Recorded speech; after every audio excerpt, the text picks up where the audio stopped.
Hey gang, this should be a quick little video on Singapore, trying to make them a little more concise.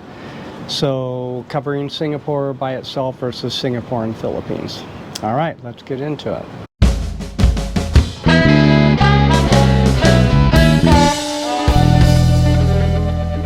Singapore is worth covering just for how different it really is. It takes all of the great things about a city and packs them all together. There's great architecture and all of that, but there's also these really good green spaces, really good green belts, good botanical gardens. So, you know, it really is one of an interesting experiment in urban design where they're really trying to do some innovative things there. So for us, our time in Singapore, the very first day we arrived, we went out and went to the botanical gardens, and the botanical gardens were amazing. It's great, again, great green space. People are using it well. They're very well kept. There was a side thing for the botanical garden, is it's one of the places where you might be able to see otters. And if you've never heard of the Singapore otters, maybe do another search on YouTube to see some of that. But you know, Katie and I had seen that, and we had decided right at the beginning that, you know, part of our trip to Singapore was definitely going to be trying to find and get a good viewing of the otters. So that was part of the reason why we started with the botanical gardens. But the botanical gardens were great. It was nice to walk through. It was several kilometers to get all the way through it. And we did go into an orchid exhibit, which you had to pay to get into. The rest of the botanical gardens were free. But that orchid exhibit in the botanical gardens is really one of the best things we saw there. It was really well put together, well explained, really nice, covering all the different ecotypes. They had a really cold, humid room that was really interesting to see how they pulled that off there in Singapore, where it's very hot. And then just getting to see all the orchids in bloom was really impressive. So yeah, worth doing. And then the rest of our time, really, you know, we spent a lot of time wandering around kind of the greater green space area. We went out and hired bikes, which made it really easy, and it was very bikeable. Singapore is a very bikeable city with lots of good dedicated bike paths. So we enjoyed that. We got to get out and look around. We got some good view of some wildlife, some wading birds, some kingfishers, and got a good ride out of it. But of course, all the time in the back of our heads, we were thinking, well, I want to see the otters.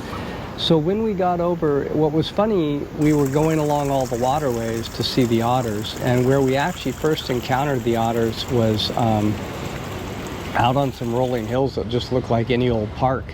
And then I chased them down on the bike path. You'll be able to see me in the video clip that I'm kind of holding onto my camera and trying to ride a bike at the same time and following these crazy otters.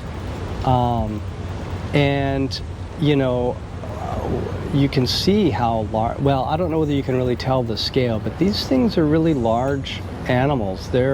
When they're standing up, they're the size of a child. I followed them for a while, and finally they went into the water, and I followed them to get a closer view. And when they got in the water, they were a lot more calm and kind of playing around and stuff.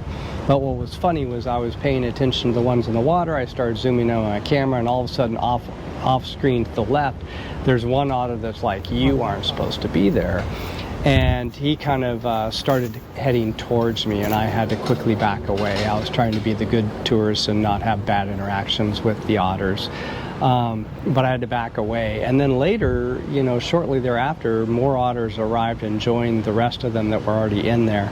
So, you know, we got what we came for. We had a really good otter sighting, got to watch them for quite a while, see how they interact and stuff. So that was a lot of fun. Outside of the otters and riding bikes around all through the green zone, the other stuff to do kind of mainly takes place at night. There's these light shows, and there's these things called giant trees that are really, those are Like if you've seen pictures of Singapore, you've likely seen these.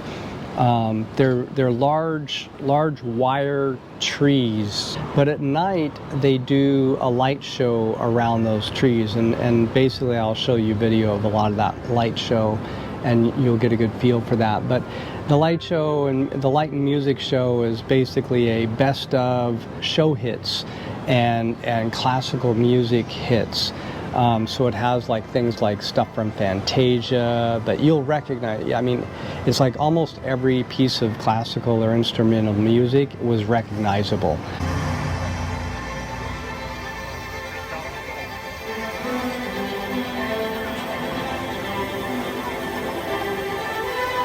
You know, Star Wars, Raiders, and the March of the Brooms in Fantasia.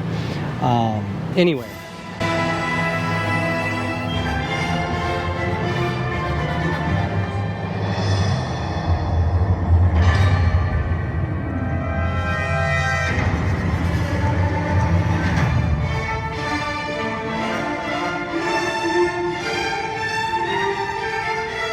So yeah, enjoy doing that, and then walking back through and exploring, you know, high-tech Singapore at night. It was a very comfortable town to walk around. So yeah, it was really a good time. We also ate some very good food. Singapore is kind of all about, there's kind of two levels of Singapore. You can spend much more than you would even back in the U.S. or comparable to the U.S. You can spend a lot of money on meals. It's expensive. It's an expensive place to stay. We stayed in a hostel in bunk beds in a dorm to try and keep our prices down for the lodging. So it's a very expensive place to be. So that was always kind of a no, and that's why we didn't plan on spending lots of time there. But, you know, if you go to the street food, and they have these large groupings of food stalls, and if you go in there, the food all of a sudden becomes completely reasonable, like it's back down almost to the same price as the rest of Asia.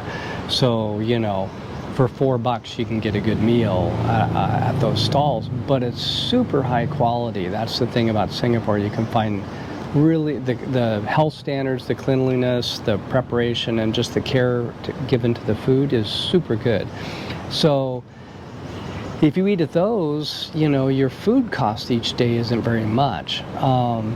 If you go out to one of many Korean barbecue or steak restaurants, yeah, okay, you're gonna drop a couple $100 to eat a meal. But you can go get chicken and rice or any other type of street food, a lot of really good soups, and you're paying, you know, $4 a meal. So it's pretty nice that way. Last thoughts about Singapore. Well, if you do an Asian itinerary, if you do especially Southeast Asian itinerary, whether you're going into Indonesia or Thailand or Malaysia or wherever your main destination, really swinging through Singapore is worth it. It's cool to see the city. It's really a fine city to kind of you know, learn something about like how to be a better city, because they're doing a lot of things right, and you know, so that's probably most of my final thoughts. It would probably be on anybody's itinerary to get in. I know some friends that went to Indonesia, went through Singapore to get there. For us, it was more of a stopping point on our way to the Philippines. So that'll be the next video, will be the Philippines. This one I kept pretty short, partly because I knew that if I put it together with the Philippines, where there's a little bit more to say, it would be one big long video. So stay tuned. Next Philippines video should come out shortly. I'm kind of going to do these fairly quickly back to back. So it should be good. Oh, and by the way, yes, we're back in Bangkok again.